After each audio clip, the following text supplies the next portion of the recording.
unas horas más se cumplen los 100 años de una de las ideas más revolucionarias de la historia de la ciencia, la relatividad general. La relatividad general fue la teoría más importante de Albert Einstein, publicada en 1915, en noviembre, un día 25 de noviembre. En su versión final, hubo varios papers. Es una teoría tremendamente complicada. Einstein en 1905 tenía 26 años y se hizo famoso porque publicó 4 papers que cambiaron la historia de la ciencia. Y ya en esa época, en 1905, empezó a pensar en que algo faltaba. Y ese algo le demoró 10 años más, desde 1907, un poco menos. 8 años.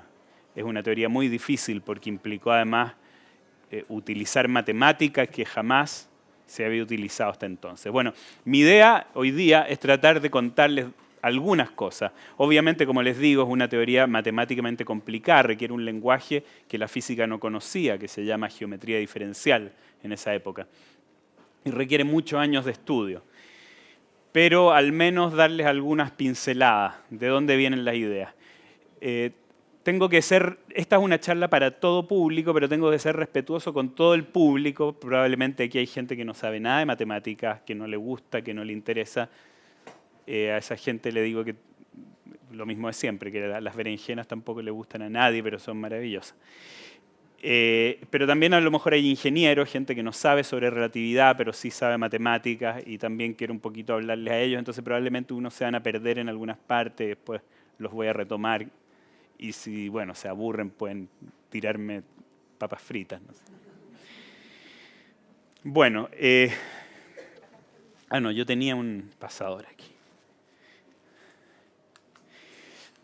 En el Salar de Uyuni, en Bolivia, está ese tren. Ahora, esta es una foto reciente, no la tomé yo, pero está por ahí.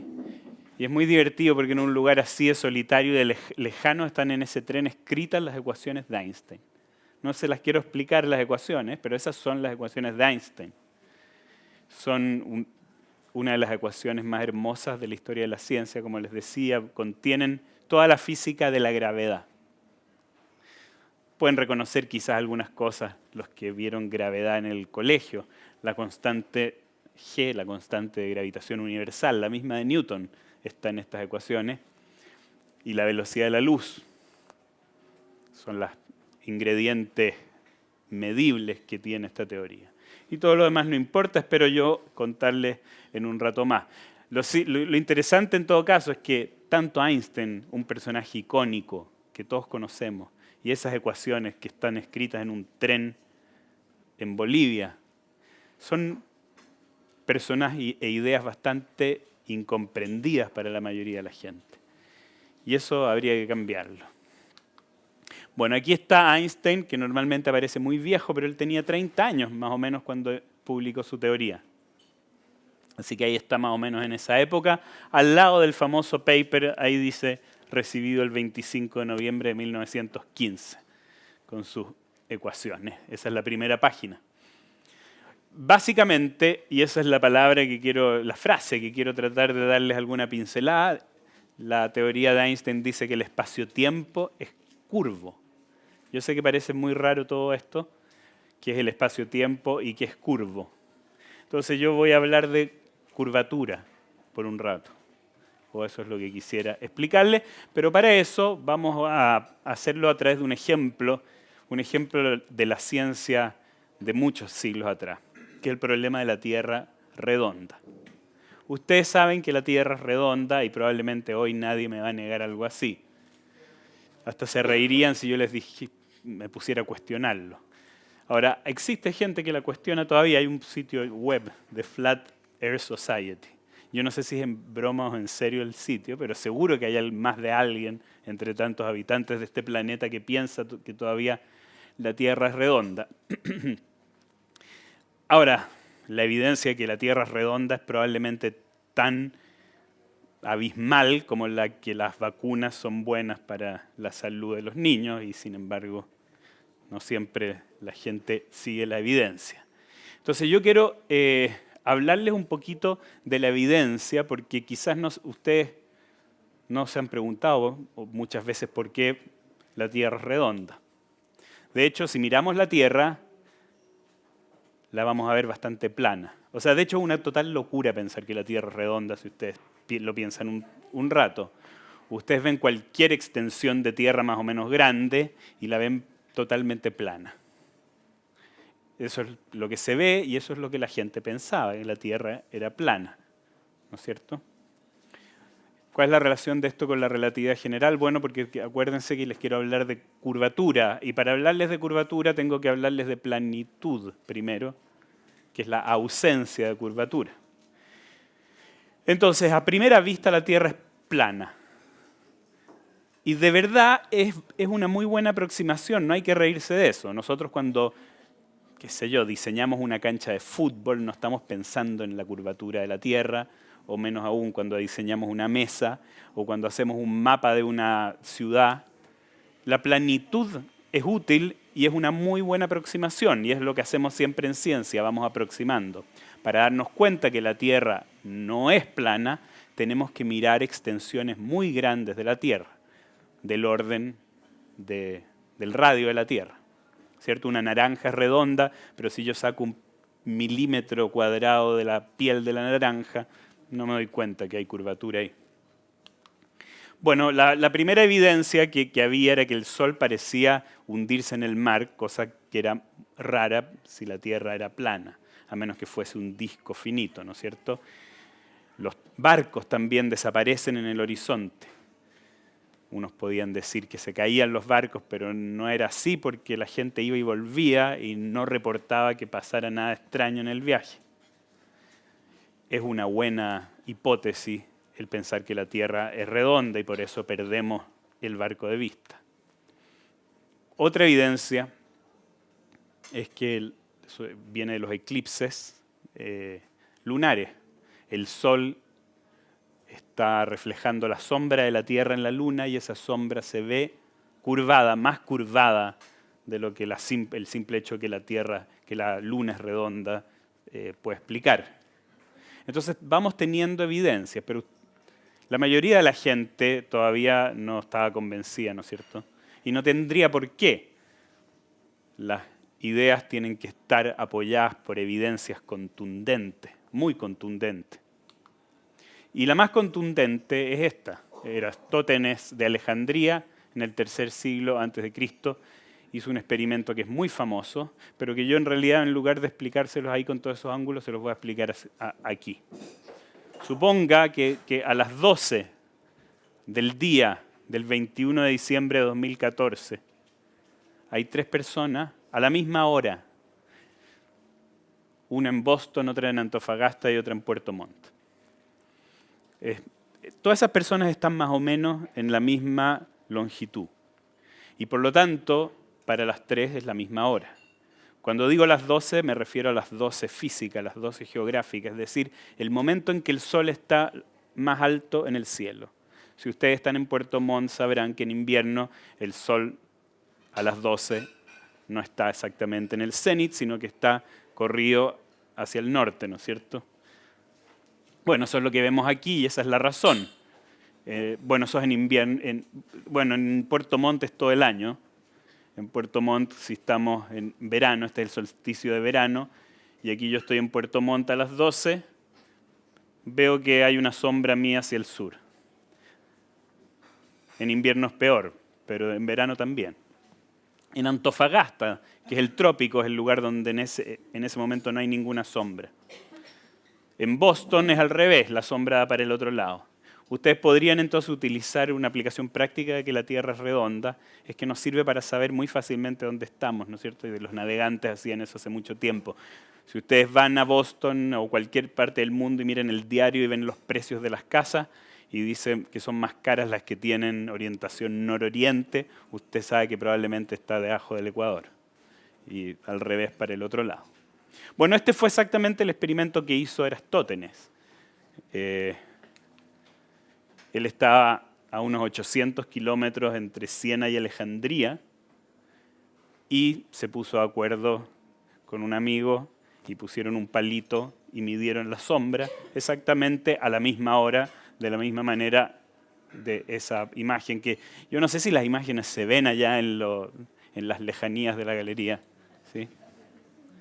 Bueno, entonces, esta es una aplicación del hecho de que la Tierra es redonda. Y este experimento ya nos da bastante más evidencia, pero hay que usar ciertos argumentos sofisticados. Pensar qué pasaría, poner, no sé, las sombras, etc. Las cosas realmente se pusieron ya un poquito más obvias cuando Magallanes y Sebastián Elcano dan la primera vuelta al mundo.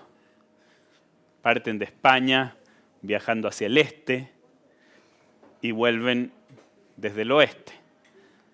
Eso es consistente con el hecho de que esta cosa parece que no es un plano, sino que da la vuelta, ¿no es cierto? Ahora, si a esas alturas usted todavía no se convencía que la Tierra era redonda, todavía faltaba la más famosa de todas las evidencias. Pero tuvimos que llegar a los años 70. En realidad hay algunas imágenes antes, en los 40, pero esta es la más famosa porque se ve la Tierra entera, redonda, iluminada. La canica, la bolita azul que tomó el Apolo 17 a 45.000 kilómetros de distancia de la Tierra, camino a la Luna. Esta imagen es un ícono para nosotros y es bien impresionante. Uno podría hablar de esa imagen mucho tiempo porque la cantidad de ciencia que contiene, eso es abismante.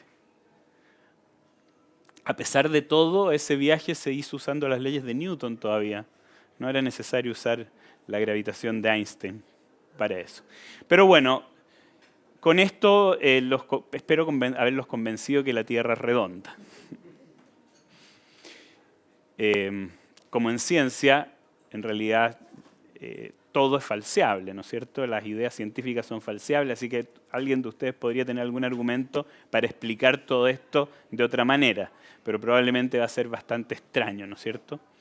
También hay que decir que el hecho de que la Tierra es redonda es una aproximación, porque redondo, ¿qué significa? La Tierra no es una esfera perfecta. Su radio cambia y cambia por, no sé, como unos 50, 80 kilómetros en distintos lugares. Está achatada por los polos, tiene cerros, montañas, ¿no es cierto? Entonces es un poquito más complicada. Pero la idea, lo importante de este redondo es que es curvo. Es curvo. Y uno puede dar la vuelta alrededor de ella. Bueno, entonces eso es lo que les estaba diciendo. No es exactamente una esfera, entonces conocemos cuál es el alcance de nuestras aproximaciones y eso es siempre lo más importante en ciencia. Yo diría que uno sabe que una teoría científica es verdadera, entre comillas, cuando sabe cuán bien se aproxima, hasta dónde la puedo usar. Voy a hablarles de las leyes de Einstein que son mejores que las de Newton, pero seguimos construyendo edificios con las leyes de Newton. Entonces, bueno, creo que la verdad, hay pocas cosas que uno pueda decir que son una verdad científica, como el hecho que la Tierra es redonda o aproximadamente esférica. Ahora, la teoría de la Tierra plana sigue siendo correcta y sigue siendo una buena aproximación si estamos aquí en esta sala. Estamos de acuerdo con eso. Entonces no hay que reírse de la Tierra plana. Es muy útil, además, el plano. Todos ustedes en el colegio vieron geometría plana, vieron triángulos. Vamos a hablar un poquito de la geometría plana. La geometría en la hoja de papel, ¿cierto? Tiene propiedades muy, muy interesantes. Sería muy extraño llevar en un barco un mapa, un globo terráqueo. Uno requiere tener, ¿no es cierto? Uno juega fútbol en canchas planas y en el auto también lleva planos de las calles y es una muy buena aproximación. Como les decía antes, si saco 1 milímetro cuadrado de una naranja, esa piel es aproximadamente plana. De la misma manera, si saco el área de Santiago del globo terráqueo, esa área es prácticamente plana, así que es una muy buena aproximación. ¿Y qué es lo que sabemos de los espacios planos? Eso es una de las cosas más importantes y es una de las únicas ecuaciones de las que voy a hablar hoy día. Sabemos que si tenemos un triángulo rectángulo, la hipotenusa al cuadrado es igual a la suma de del cuadrado de los catetos. Espero que se acuerden de eso. Bueno, pero ¿es verdad eso? Es una pregunta que quizás no sé si se la han hecho. Hay algunos profesores en el colegio que dicen que demostraron eso, pero eso es mentira, no lo demuestran. Siempre lo demuestran a partir de un axioma que es equivalente. Esta es otra que es muy interesante, que es que la suma de los ángulos internos de un triángulo siempre da 180 grados. También se los enseñan y es parte de la PSU. ¿Es verdad eso? Bueno, no es totalmente verdad, no es una verdad universal. De hecho, los matemáticos en el siglo XIX trataron de quitar esos axiomas de la geometría y no parecía haber ninguna contradicción. Y de hecho, no es verdad, es una verdad experimental. Uno de los grandes matemáticos, Gauss, en el siglo XVIII, se subió en 3 cerros con unos amigos en Alemania, muy lejanos, a varios kilómetros, decenas de kilómetros, y construyó con luz y con espejos un triángulo para medir si esto era verdad. Y le salía que era verdad, al menos hasta donde él podía medir, hasta su error. Pero ¿es verdad? Bueno, la respuesta es que esta es la definición de lo que llamamos un espacio plano. Un espacio plano es aquel espacio en que eso es cierto, pero hay espacios que no son planos. Y aquí les voy a mostrar uno, la Tierra. Esto es quizás el centro de todo lo que les quiero decir. Imagínense que están en la Tierra y que queremos dibujar un triángulo en la Tierra. Ustedes me van a decir, no puedo porque no puedo hacer rectas en la Tierra. Y yo les digo, sí pueden hacer rectas. Una recta en cualquier superficie es aquella línea más corta entre 2 puntos. Entonces, por ejemplo, no sé dónde estamos ahí, pero en Brasil, Ecuador, no sé, y este otro punto de la Tierra, esa línea es claramente la más corta para ir de un lugar a otro. Y si nosotros fuéramos unos seres bidimensionales que nos arrastráramos por la Tierra, que no pudiéramos, por lo tanto, tener la concepción de pasar por un túnel recto, entonces sabríamos, como muy bien las hormigas saben y se dan cuenta, siempre se dan por los caminos más cortos. Bueno, lo mismo yo puedo hacer entre ese punto y el polo sur. Me voy por un meridiano y aquí usted tiene otro. Pero fíjense en ese triángulo. Ese triángulo tiene 2 ángulos rectos. Por lo tanto, claramente la suma de sus ángulos internos es mayor a 180, porque ya con 2 tengo los 180. Este resto viene de yapa. De hecho, si esto midiera 1/4 de la circunferencia terrestre, o sea, midiera lo mismo que esto, yo podría tener un triángulo equilátero con 3 lados iguales y 3 ángulos rectos. ¿Ya ve? Ahí quizás los más matemáticos se dieron cuenta y los demás no importa. Pero, ¿cierto? Yo puedo abrir este ángulo hasta 90 grados. Eso va a ocurrir cuando estos 3 midan lo mismo, miden 1/4 de la Tierra. Ese triángulo es más que rectángulo, tiene 3 lados, 3 ángulos rectos. Y obviamente no satisface el teorema de Pitágoras porque 1 al cuadrado más 1 al cuadrado no es igual a 1 al cuadrado. ¿No? Bueno, diciendo que eso mide 1 en alguna unidad. Y 90 por 3, 270, así que la suma da 270. Entonces se fijan, la geometría euclidiana se rompe. Y eso fue muy revelador ya en el siglo XIX y los matemáticos como Riemann, Cartan, construyeron toda la teoría de las superficies curvas. Los físicos no sabían, no le dieron ningún uso hasta que Einstein se tuvo que poner a estudiar sobre estas cosas. Y para hacer un ejemplo que nos va a servir para entender la gravedad, este es un mapa de los típicos mapas que uno ve en un libro. Es una proyección muy especial, el que sabe más de geografía o de mapas se dará cuenta de que quizás no es la mejor, no es muy útil. Aquí toda esta línea representa el polo sur, ¿no es cierto? Aquí abajo. Una línea grande que realmente es un punto nomás, es el polo sur. Y aquí yo marqué una ruta aérea inexistente entre Antofagasta y Lesoto en Sudáfrica. Y es realmente, o sea, si los aviones harían esa ruta, harían más o menos lo que dice ahí. ¿Por qué elegí Antofagasta y Lesoto? Porque están más o menos a la misma latitud. Ustedes pensarían que la mejor ruta, así mirando ese mapa, pero el mapa nos engaña, es irse recto. Es decir, a la misma latitud constante. Pero es obvio que eso no puede ser el camino más corto, y los que han mirado rutas aéreas en los mapas se han dado cuenta que son súper raras cuando uno las ve en el mapa.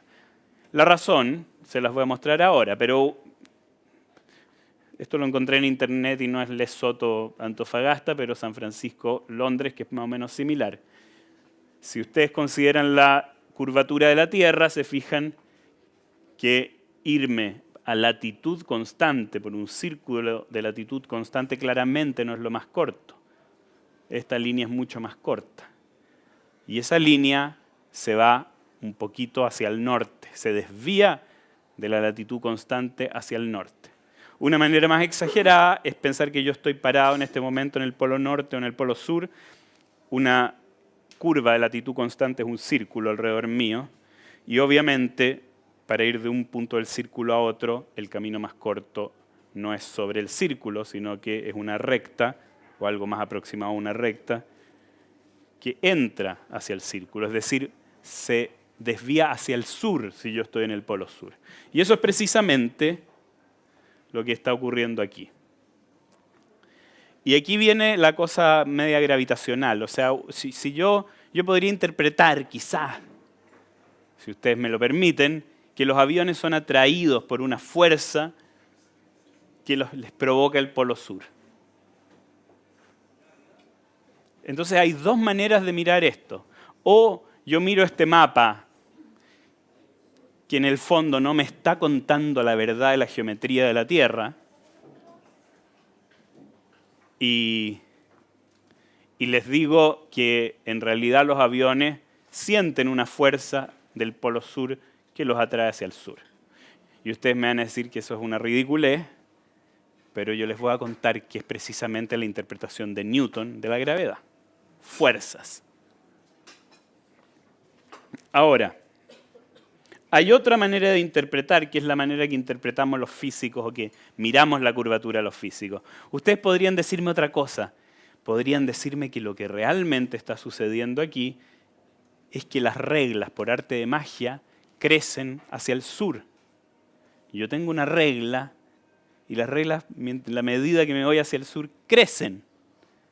Entonces, una distancia dada cerca del ecuador es muy grande, porque qué sé yo, son 2 centímetros o alguna unidad. Pero si me vengo aquí abajo es mucho menos de 1 unidad.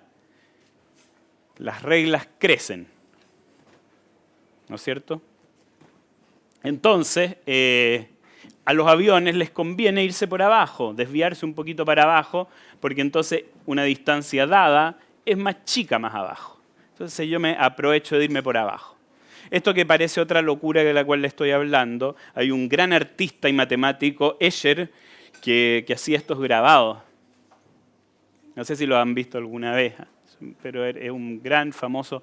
Él era matemático y de hecho esto, el límite de círculo 3, representa un espacio curvo.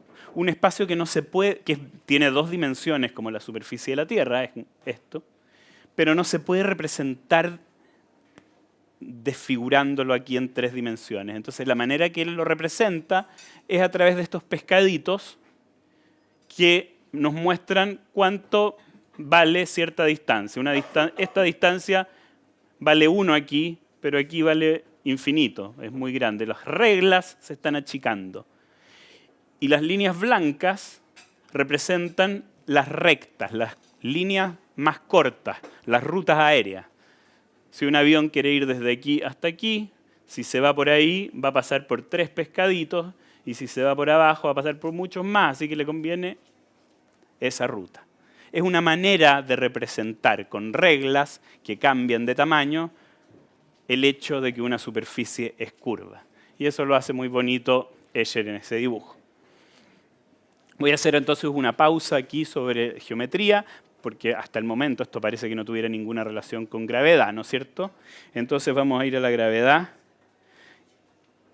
y corto aquí un poco con un experimento.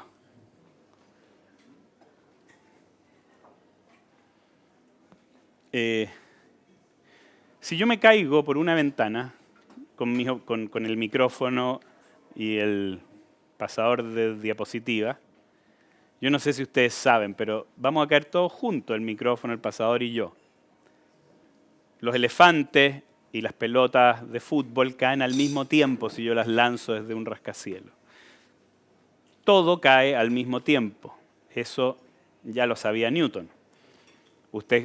Está el famoso experimento que se hace con una pluma, que ustedes piensan que una pluma va a caer después que una bolita de acero, pero si ustedes ponen los dos objetos en un tubo de vacío, caen al mismo tiempo, porque el aire es el que está causando esa confusión. Un piano y una moneda caen simultáneamente si los lanzamos desde un edificio. Todo cae junto.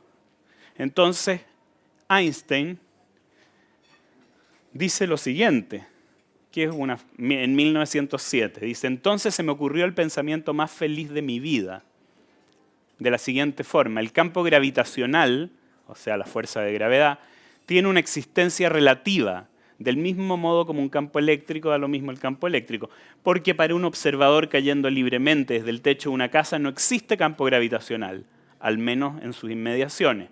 En efecto, si el observador deja caer algunos objetos, estos permanecen en reposo o en movimiento uniforme respecto de él. O sea, si yo veo, bueno, olvídense del movimiento uniforme, si las cosas están quietas y las dejamos caer todas juntas, caemos todos juntos. El que no me cree eso, en su casa, tarea, hágalo. Súbase en una silla y lance dos objetos, uno muy pesado y uno liviano, que no sea... Hay que evitar el roce con el aire, claro. Si uno lanza un papel liviano, el papel tiene mucha superficie de contacto con el aire, entonces arrugue el papel. El caso extremo es ese. Esa es la Estación Espacial Internacional. Yo no sé si ustedes saben por qué esos astronautas que están haciendo una caminata, arreglando algo con un desatornillador, están flotando. O los vemos flotando. La mayoría de la gente piensa que ahí no hay gravedad, porque está muy lejos de la Tierra. Y la verdad es que ahí hay casi exactamente la misma gravedad que aquí. De hecho, si hacen un pequeño cálculo, se van a dar cuenta que es como el 10% menos. O sea, las cosas son el 10% más livianas ahí. Si usted se pesara en la estación y pesa 80 kilos aquí, allá va a pesar 72. No es mucha la diferencia. Entonces, ¿por qué están flotando? Bueno, están flotando por lo mismo que les conté antes. Esa gente está cayendo, está orbitando. Y la órbita es la misma para todos los objetos, para la estación, para el astronauta, para el desatornillador, para sus naranjas, para sus guitarras, para sus flores, para todo lo que traigan consigo. Y ahí no hay aire, por lo tanto ahí no hay confusión, está sobre la atmósfera, está a 400 kilómetros, bastante cerca después de todo. Por lo tanto, eso es algo que yo, aunque sea eso, que yo les pueda enseñar hoy día, a los que no lo sabían, me parece ya algo importante. Esa gente siente la misma gravedad que todos los demás. Si yo los agarro a todos con la mano y los pudiese frenar, caerían como piano para abajo. Y casi con la misma aceleración que si suelto el micrófono. Aquí. Están cayendo. Y la sensación ustedes la podrían experimentar, no tienen ganas, claro, en un ascensor. Si el ascensor se corta, ustedes van a sentir exactamente lo mismo que los astronautas. Van a flotar con sus cosas. De hecho, así es como se entrenan los astronautas en vuelos en aviones que caen libremente en picada y les da algún tiempo para sentir la falta de gravedad. Entonces, ese pensamiento, el más feliz de la vida de Einstein, él lo resumió en un principio, en el principio fundamental que guió el desarrollo de su teoría y se llamó el principio de equivalencia. El principio de equivalencia dice lo siguiente: no hay ninguna distinción experimental si yo estoy en un ascensor cayendo que si estoy con el ascensor en el espacio intergaláctico, a donde realmente no hay gravedad, muy lejos de cualquier cosa. ¿Qué quiero decir con esto? Que no hay ningún experimento que yo pueda hacer de adentro del ascensor, si no hay ventanas, no puedo mirar para afuera, ninguno, que me permita distinguir entre estar en el ascensor cayendo que estar en el espacio interestelar. Bueno, si espero un rato en el ascensor me voy a dar cuenta de la diferencia, por supuesto, ustedes me van a decir. Efectivamente, el principio de equivalencia, Einstein tuvo el cuidado en esa frase de decir en las inmediaciones. Esto solo es válido en las inmediaciones tanto espaciales como temporales, por un ratito. Pero eso no importa en este momento. La idea es que no puedo hacer ningún experimento. Y al revés,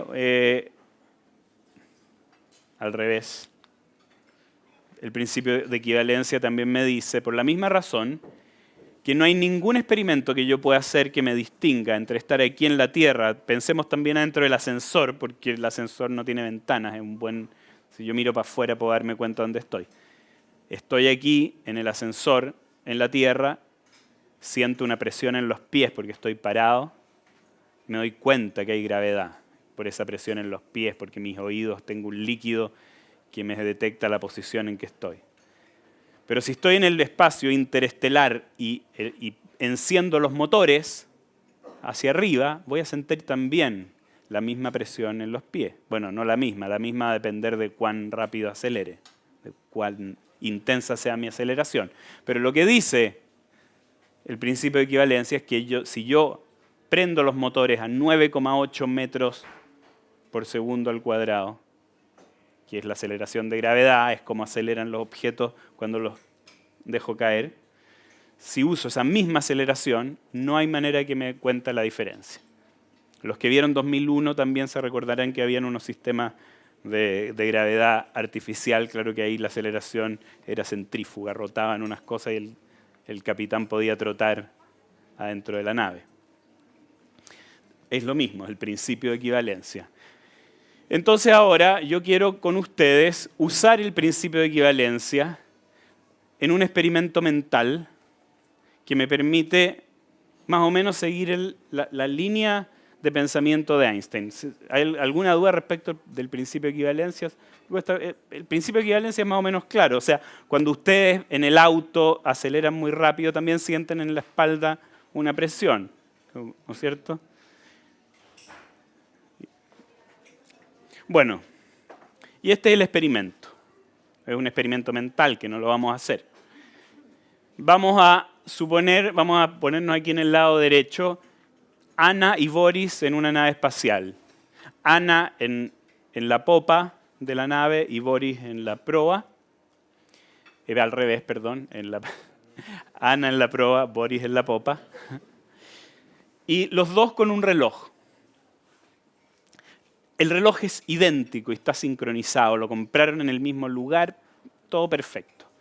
Y la instrucción es la siguiente: Ana tiene un láser y cada vez que su segundero haga clic, ella va a iluminar a Boris. Clic, un pulso.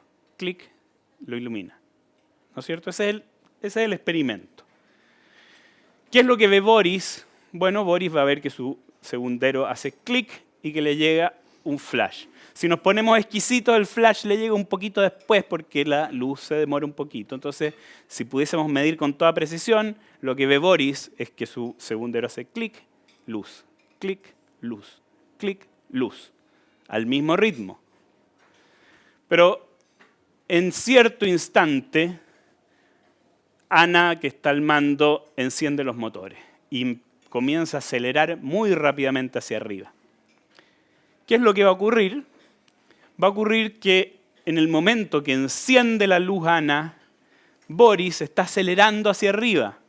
La velocidad de la luz, según Einstein de 1905, es la misma para todo objeto, no importa cómo se esté moviendo. Así que para Boris, la luz se está moviendo a la misma velocidad, pero él se está moviendo. Por lo tanto, ese haz de luz va a tener que recorrer una distancia un poquitito menor ahora. ¿Qué es lo que va a ver por lo tanto Boris? Boris va a ver que la luz llegó un poco antes de lo que esperaba. Y no solo con ese flash, sino con el siguiente. ¿Qué es lo que ve Boris entonces? Boris ve que su segundero hace clic, clic, clic y la luz.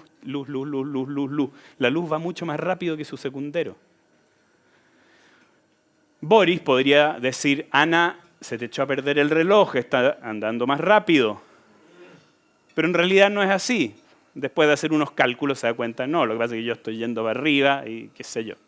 Entonces no es tan extraño el fenómeno, pero si creemos en el principio de equivalencia, sabemos que esta situación, según Einstein, es exactamente la misma que esta.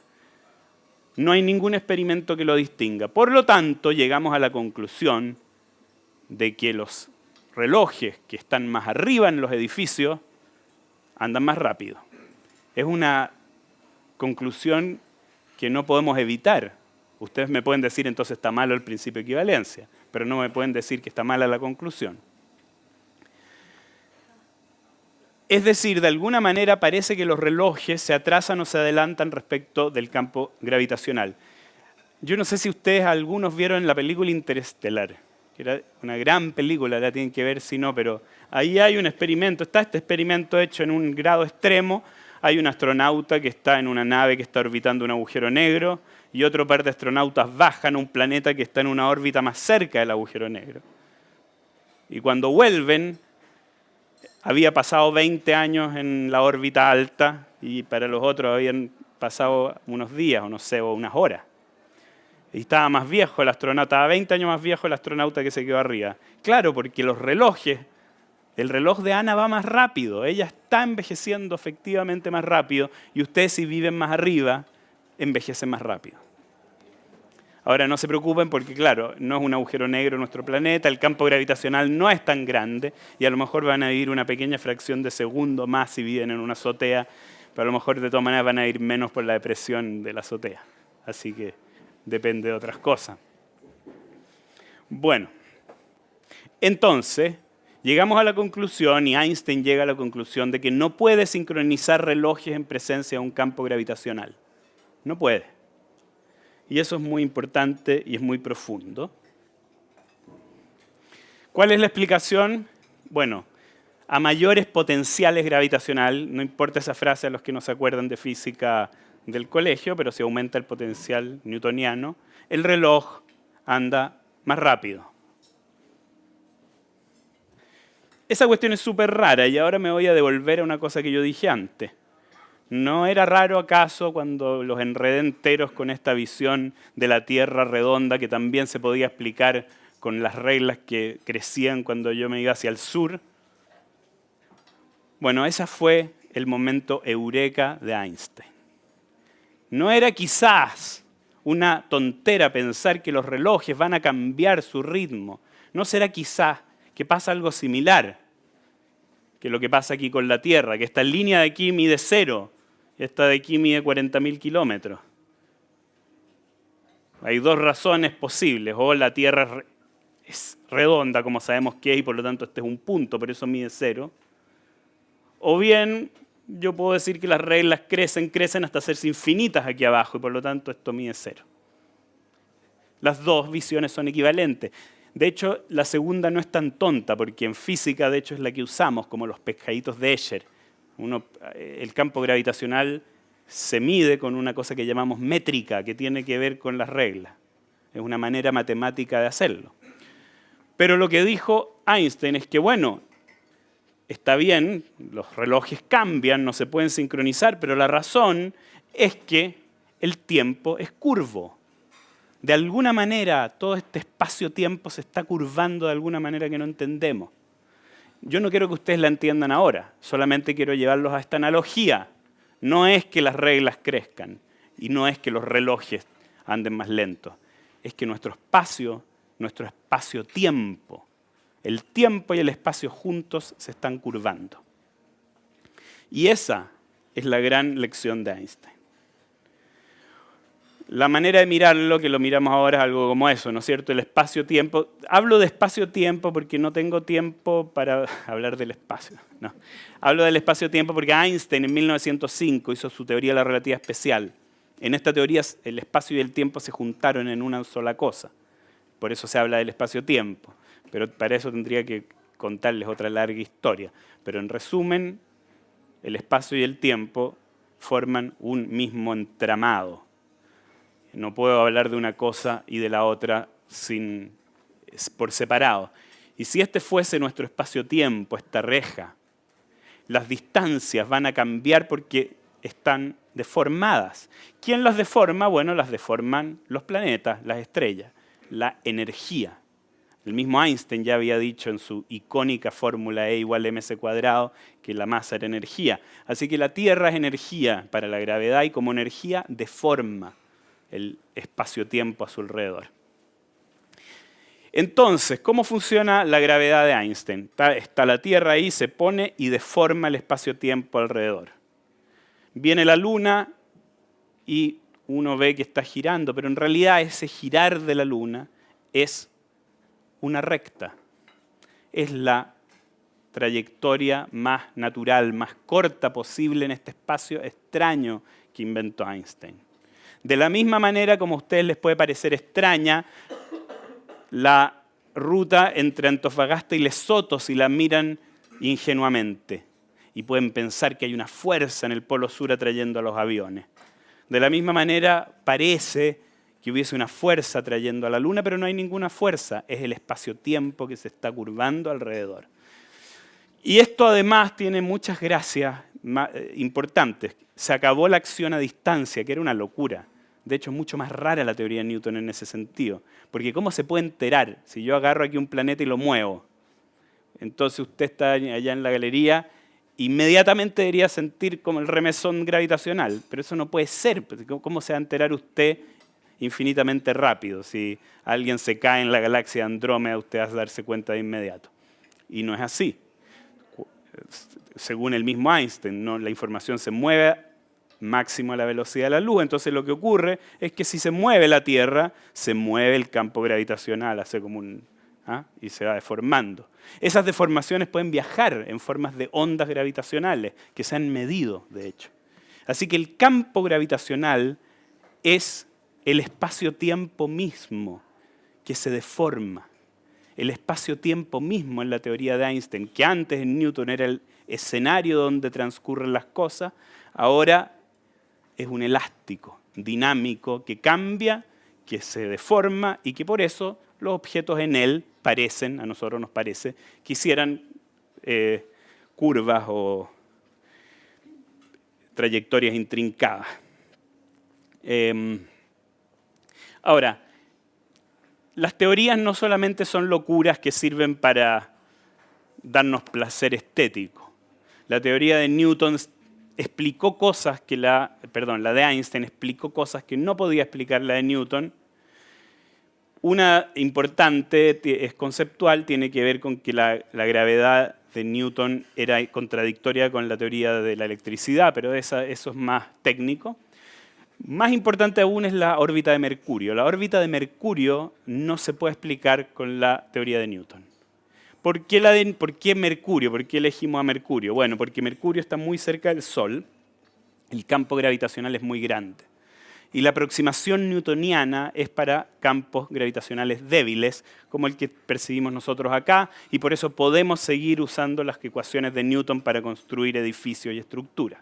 Pero si estamos tan cerca del Sol como Mercurio, el campo gravitacional es tan fuerte que necesitamos las correcciones de la teoría de la relatividad.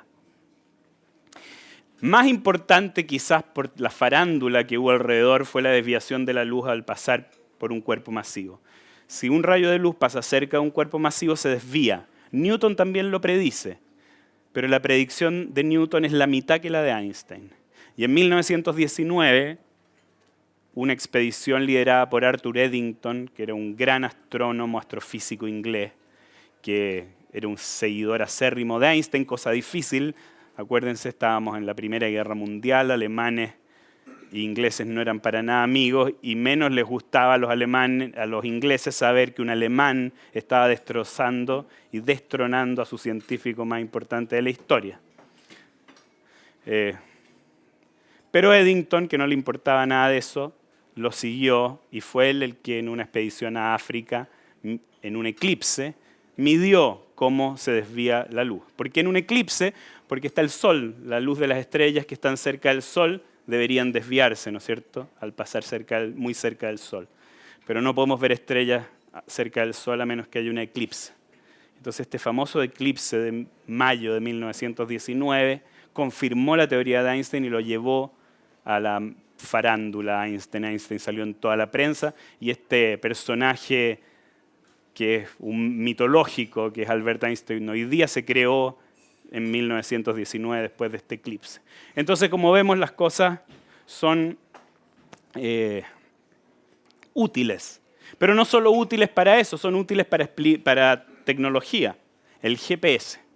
El GPS es tecnología basada en la relatividad general de Einstein. ¿Cómo funciona el GPS? Rápidamente, este es un GPS simplificado unidimensional.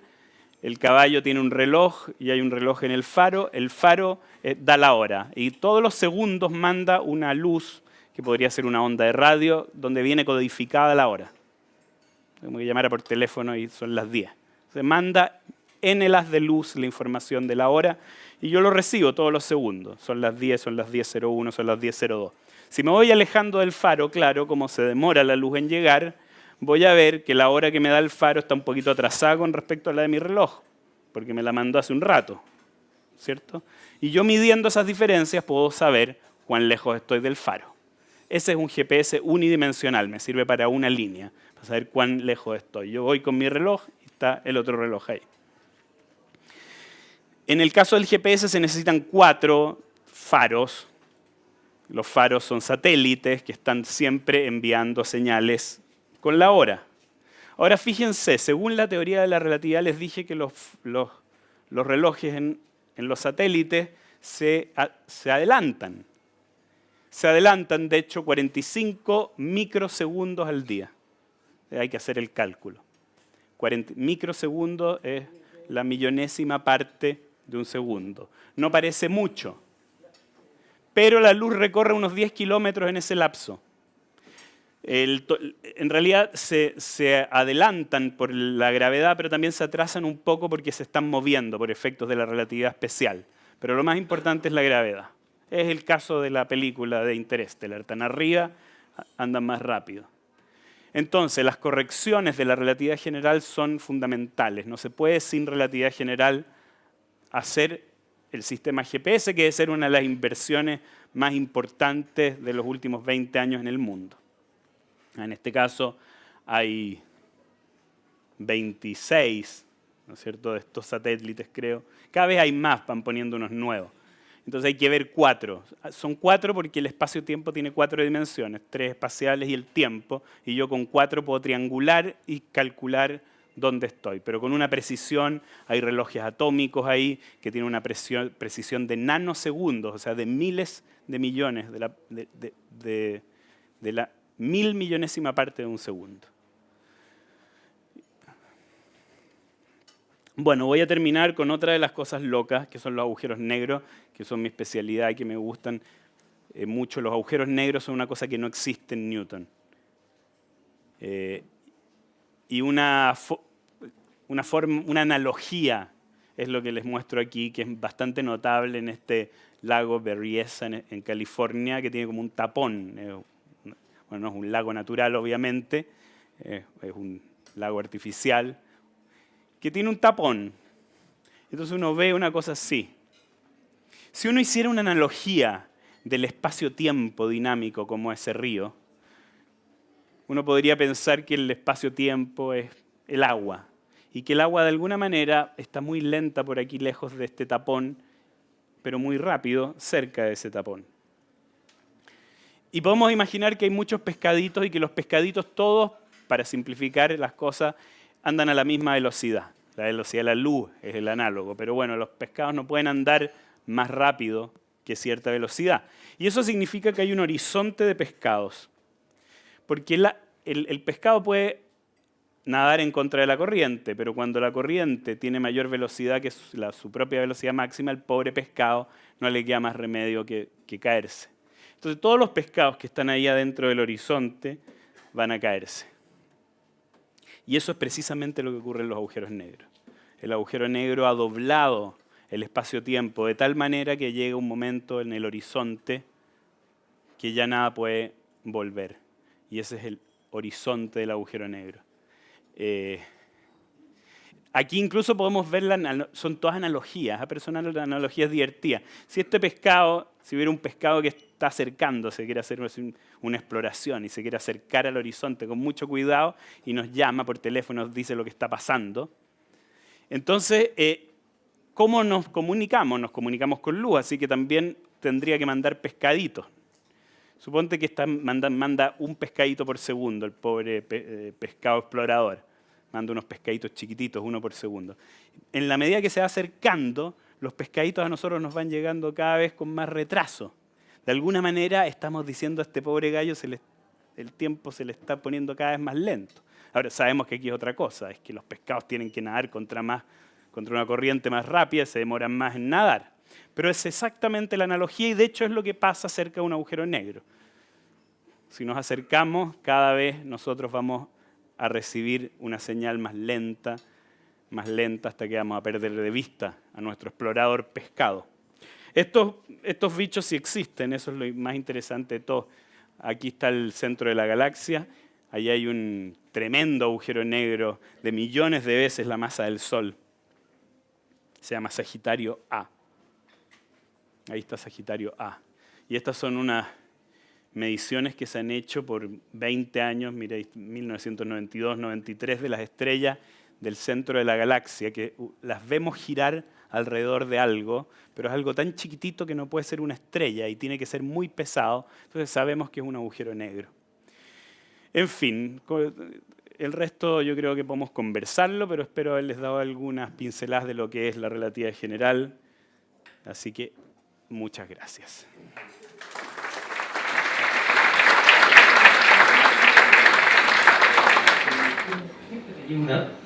Siempre tenía una duda yo.